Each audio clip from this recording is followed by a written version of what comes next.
ಅದ ಮತ್ತು M L ಸಾಹೇಬ್ರ ಹೋಗಿ ಬಂದಿದ್ವಲ್ಲ, ಅದಕ್ಕೆ ಸಾಹೇಬ್ರು ಫೋನ್ ಹಚ್ಚಿದ್ದೆ, ಇರ್ತೀನಿ ಬಾ ಅಂತ ಹೇಳ್ಯಾರ ಆಫೀಸ್ನಾಗ. ಜಲ್ದಿ ಕಾರ್ ತೊಗೊಂಬ ಹೋಗೋಣ. ಆಯ್ತಾ, ಜಲ್ದಿ ಏನೋ ಮಾರ ಮೆಂಬರ್ ಬರ್ತೀನಿ ಅವನು ಬರೋವಲ್ಲ, ಕಾರ್ ತೊಗೊಂಡು ಬಾ ಅಂತ ಹೇಳಿ.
ಏನ್ರು ಅಜ್ಜಾಪುರ ಪಂಚಾಯತಿ ಇಲ್ಲಿಗೆ ಬಂದೈತಿ? ಏನು ಸರ್ ನಿಮ್ಮ ತಾಗ ಕೆಲಸ ಇದೀವಿ. ಏನು ಕೆಲಸಿತ್ತು ಅಂತ ಅದು? ಅಲ್ಲ ಸಾಹೇಬ್ರೆ, ಸಲ ಪ್ಲಾಟ್ ಬಂದಾವಲ್ಲ, ಎಲ್ಲ ಬಡವ್ರು ಹಾಕಂತಿದ್ರು ಅಂತ ನಾವು ಮೆಂಬರ್ ಏನು ಮಾಡ್ಬೇಕು ಸರ್? ಈಗ ಪ್ಲಾಟ್ ಮತ್ತು ಬಡವ್ರಿಗೆ ಹಾಕ್ಬೇಕು, ಮತ್ತು ನೀವ್ಯಾರಿಗೆ ಹಾಕ್ಬೇಕು ಮಾಡ್ರಿ? ಅಲ್ಲ ಸಾಹೇಬ್ರ, ನೀವೆಲ್ಲ ಬಡವ್ರು ಹಾಕಿದ್ರೆ ಅವ್ರ ನಾವು ಅಧ್ಯಕ್ಷರು ಮೆಂಬರ್ ಏನು ಮಾಡ್ಬೇಕು? ಅಲ್ಲ ಮತ್ತು ನೀವು ಹೆಂಗಾರ ಮಾಡೋಕೆ ಮಾಡ್ರಿ. ಅಲ್ರಿ ಸಾಹೇಬ್ರ, ಬಡವ್ರು ಅಂತೇಳಿ ಹೋಸಲ ಎಲೆಕ್ಷನ್ ಹೆಂಗಾರ ಗೊತ್ತಿಲ್ಲ ನಿಮ್ಗೆ? ಅಲ್ರಿ ಸಾಹೇಬ್ರ, ಹೋಸಲ ಎಮ್ ಎಲ್ ಎ ಎಲ್ಲ ಕೆಲಸ ಮಾಡಿದ ಬಡವ್ರು ಅಂತ ಹೇಳಿ ಕಟಿಗೆ ಯಾಕೆ ಗೊತ್ತಿಲ್ಲ? ಅಲ್ಲ ಬಡವ್ರು ಸ್ವಲ್ಪ ನೋಡ್ಬೇಕಿಲ್ಲ. ಅಲ್ಲ ಸಾಹೇಬ್ರ, ನೀವು ಬಡವ್ರು ಮುಂದಿನ ಎಲೆಕ್ಷನ್ ನೀವು ಆರಿಸಿ ಬರಂಗೆ ನೋಡ್ರಿ. ಮತ್ತೆ ಅಲ್ಲೂ ಮರ ನೀವು ಹೆಂಗೆ ಮಾಡ್ತೀರಿ ಮಾಡ್ರಿ, ಒಟ್ಟು ಮುಂದಿನ ಸಲ ನಾಳೆ ಆರಿಸಿ ಬರ್ಬೇಕು. ಹಂಗೆ ಹೇಳ್ರಿ ಸಾಹೇಬ್ರ, ಈ ಸಲ ಮತ್ತೆ ನೋಡಿ ಮಾಡಿ ಬಿಡು. ನಾವು ಈ ಸಲದ್ದು ಪ್ಲಾಟ್ ನಮ್ಗೆ ನಮ್ಮ ಕಾರ್ಯಕರ್ತರಿಗೆ ನಾವು ಬೇಕಾದ್ರೆ ಹಾಕೋತೀವಿ. ಒಟ್ಟು ನಮ್ಮ ಊರ ನಿಮ್ಗೆ ಲೀಡ್ ಬರಂಗೆ ಮಾಡ್ತೀವಿ. ಹೆಂಗೆ ಮಾಡ್ತೀರಿ ಮಾಡ್ರಿ, ಒಟ್ಟು ನಿಮ್ಮ ಊರ ನಮಗೆ ಲೀಡ್ ಬರ್ಬೇಕು. ಸಾಹೇಬ್ರ, ಈ ಸಲ ಎಲ್ಲ ಕಾರ್ಯಕರ್ತರು ಬಿಡ್ರಿ. ನೀವು ಕಾರ್ಯಕರ್ತರು ಅಂತ ಹೇಳಿ ಕಾರ್ಯ ಮಂದಿ ಭಾಳ ಐತಿ. ಕಾರ್ಯಕರ್ತರ ಮೇಲೆ ನಂಬಿಟ್ರಂದ್ರೆ ನೀವು ಸಲ ಕಣ್ಣು ಮುಚ್ಚಿ ಆರಿಸ್ಬಿಡ್ತೀರಿ. ಹಂಗಂತೀಯ? ಒಟ್ಟು ಆಚೆ ಬರ್ತೀನಿ ನಾನು. ಏನು ಮಾಡ್ತೀರಿ ಮಾಡ್ರಪ್ಪ, ಯಾರು ಬೇಕಾದವ್ರು ಒಂಚೂರು ಬೇಕಾದ್ ಮಾಡ್ಕೊರಿ.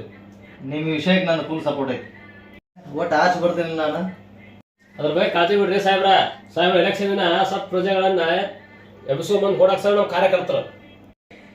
ಏನು ಮಾಡ್ತೀರಿ ಮಾಡ್ರಪ್ಪ, ಎಲ್ಲ ನಿಮ್ಮ ಕೈ ಆಗೈತಿ. ಅದ್ರ ಬಗ್ಗೆ ಕಾಳಜಿ ಬಿಡ್ರಿ ಸಾಹೇಬ್ರ. ಒಟ್ಟು ಆರಿಸ್ತದ ಜವಾಬ್ದಾರಿ ನಮ್ದು. ಬೇಕಾದವ್ರು ಒಂಚೂರು ಬೇಕಾದ್ ಮಾಡ್ಕೊರಿ. ಮತ್ತೇನು ಕೆಲಸ ಇತ್ತು?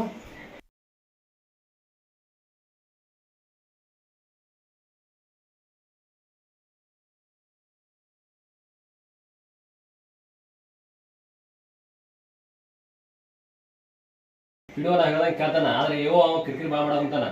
ಸ್ವಲ್ಪ ಅವನ್ನ ನೀರಿನಲ್ಲಿ ಇಲ್ಲಲ್ಲಿ ತೆಗಿರಿ. ಅವನ್ನ ನಮ್ಮ ಪಿಡಿಯೋಗ ಭಾಳ ಠಾಸ ಕೊಡ್ತಾನಂತ. ಪಿಡಿಯೋನ ಹೇಳ್ದಂಗೆ ಕೇಳ್ತಾನ, ಆದ್ರೆ ಇವು ಕಿರಿಕಿರಿ ಭಾಳ ಕೊಡೋ ಸಂಬಂಧ ಅವ ಗದ್ದಲ ಮಾಡಂತಾನ. ಅದಕ್ಕೆ ಅವ್ನ ನೀರಿನಲ್ಲಿ ಇಲ್ಲ ತೆಗಿರಿ ಅವನ್ನ. ಇವ ಅಣ್ಣ ಬಾ ಸಮಾಧಾನ ಅಂಥದ್ದೇನು ಮಾಡ್ತಾವ? ಅಲ್ಲ ಸಾಹೇಬ್ರ, ಬರೀ ವಿರೋಧ ಪಕ್ಷದ ಬಾಲ ಬಿಡಿದ ನಾವು ಹೇಳಿದ ಒಂದು ಕೆಲಸ ಮಾಡಂಗಿಲ್ಲ. ಸರ್ಕಾರ ನಮ್ದು ಆಯ್ತು, ವಿರೋಧ ಪಕ್ಷದ ಆಯ್ತು, ಬರೀ ನಮ್ಮ ಅವ್ರ ಕೆಲಸನ ಮಾಡ್ತಾನ. ಒಟ್ಟ ನಾವು ಹೇಳಿದ ಒಂದು ಕೆಲಸ ಮಾಡಂಗಿಲ್ಲ ಅವ. ಒಂದು ಮಾತು ಹೇಳ್ತೀನಿ ತೋರ್ ನಾ ಫೋನ್ ಹಚ್ಚ ಅವ್ನು. ಸಾಹೇಬ್ರ, ಹೇಳೋದು ಕೇಳೋದು ಬೇಡ, ಅವ ಮಾಡಿಸ್ಬಿಡ್ರಿ ಅವನ್ನ. ಅಲ್ರಿ ಸಾಹೇಬ್ರ, ನಮಗೆ ಕಿಮ್ಮತ್ ಕೊಡೋದು ಹೋಗ್ಲಿ, ನಿಮ್ಗೆ ಸದಾ ಕಿಮ್ಮತ್ ಕೊಡ. ನಮ್ಮ ಮಂದಿದ್ರಿಗೆ ಅವ ಎಮ್ ಎಲ್ ಎ ಅವರು ಇವ್ರು ಅಂತ ಏಕುತ್ತಂಗೆ ಮಾತಾಡ್ತಾನ್ರಿ. ಅವ್ರು ಬರೀ ಹಿಂದಿನ ಎಮ್ ಎಲ್ ಎ ಕೈಯನ್ನವ್ರಿ. ಅವ ಹೇಳ್ದಂಗೆ ಕೇಳ್ತಾನ್ರಿ. ಒಟ್ಟ ನಿಮ್ಮ ಅದಕ್ಕೆ ಕೇಳಂಗಿಲ್ಲ, ನಮ್ಮ ಅದಕ್ಕೆ ಕೇಳಂಗಿಲ್ಲ ಅವ. ನನಗೆ ಈ ಕ್ವಶನ್ ಮಾತಾಡ್ತಾನ ಅಲ್ಲ. ಇವ್ಗೇನು ದಾಡ ಆಗಿತ್ತು, ಎಲ್ಲರಿಗೂ ಹೊಂದ್ಕೊಂಡು ಹೋಗ್ಬೇಕಿಲ್ಲ ಅವ. 3 ತಿಂಗಳೊಮ್ಮೆ 6 ತಿಂಗಳು ಟ್ರಾನ್ಸ್ಫರ್ ಹೋಗಿ ಗಿರಾಕಿದ್ದಂಗೆ ಕಾಣ್ತಿದ್ದ. ಸಾಹೇಬ್ರ, ಯಾರು ಮಾಡ್ರಿ ಮೊದಲು ಟ್ರಾನ್ಸ್ಫರ್ ಮಾಡಿಸ್ರಿ. ಒಟ್ಟು ನಮ್ಮ ಕಣ್ಣಿ ಕಾಣ್ಬಾರ್ದು ಅವ. ಸೇರ್ಸ್ಕೊಂಡು ಫೋನ್ ಹಾಕಿ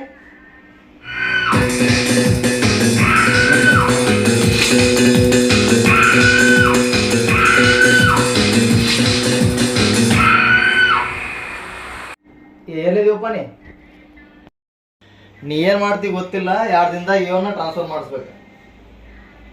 ಇಲ್ಲಾಕಂದ್ರೆ ಗೊತ್ತಿಲ್ಲ, ನಾನು ನಿನ್ನ ಟ್ರಾನ್ಸ್ಫರ್ ಮಾಡೋದಾಗ್ತದೆ. ಮತ್ತೆ ಒಟ್ಟು 2 ದಿನದಾಗ ಇವು ನಮ್ಮ ಕ್ಷೇತ್ರದಾಗ ಇರೋಂಗಿಲ್ಲ. ಎಲ್ಲ ಆಗ್ತಿ ಗೊತ್ತಿಲ್ಲ. ಒಟ್ಟು ಇಲ್ಲಿಂದ ಕಳಿಸ್ಬಿಡವ. ಅವನವಾಗ ಅವಶ್ಯಕತೆ ಇಲ್ಲ, ಅವನಂಗೆ ಬೇಡನು ಬೇಡ. ಮತ್ತು ಅವ್ನು ನಮ್ಮ ಮಂದಿಗೂ ಕಿರಿಕಿರಿನೂ ಭಾಳ ಆಗಿದೆ. ಅವಂದ ನಮ್ಮ ಮಂದಿ ಮಾತನ್ನೂ ಕೇಳಾಕ್ತಾ ಇರಲಿಲ್ಲ, ಯೂಸೂ ಇಲ್ಲ. ಅವ್ನು ಇಲ್ಲಿಂದ ಮೊದಲು ಎತ್ತಾಕ್ಬಿಡವ. ಈಗಾರ ಸಮಾಧಾನ ಆತಪ್ಪ. ಇನ್ಯಾರ್ಡ್ ದಿನ ಇವ ಇಲ್ಲಿ ಇರುದಿಲ್ಲ ನೋಡಿ. ಆಯ್ತು ಬಿಡಿ ಸರ್, ಬರೋಬ್ರಿ ಆಯ್ತು. ಅಲ್ಲ ನಿಮ್ಮಂತ ಎಲ್ಲ ಕೆಲಸ ಮಾಡ್ಕೊಡ್ತೀನಿ. ನೀವು ಇನ್ನೇನು ಇಲೆಕ್ಷನ್ ಹತ್ರ ಬಂತು ನಮ್ಮನ್ನ ಒಟ್ಟ ಮರ್ಯಾಕ್ ಹೋಗ್ಬೇಡಿ. ಸಾಹೇಬ್ ತಲೆ ಕೆಡಿಸೋಬೇಡ್ರಿ, ನೀವು ಇಲೆಕ್ಷನ್ ಬಗ್ಗೆ ತಲೆ ಕೆಡಿಸೋಬೇಡ್ರಿ. ಈ ಸಲ ಮತ್ತೆ ನೀವು MLA ನಿಮ್ದ ಸರ್ಕಾರ. ಸಾಹೇಬ್ರಿ ನಾವು ಹೋಗಿ ಬರ್ತೀವ್ರಿ, ಇನ್ನು ಹೋಗಿ ಬರ್ತೀವಿ ಸರ್.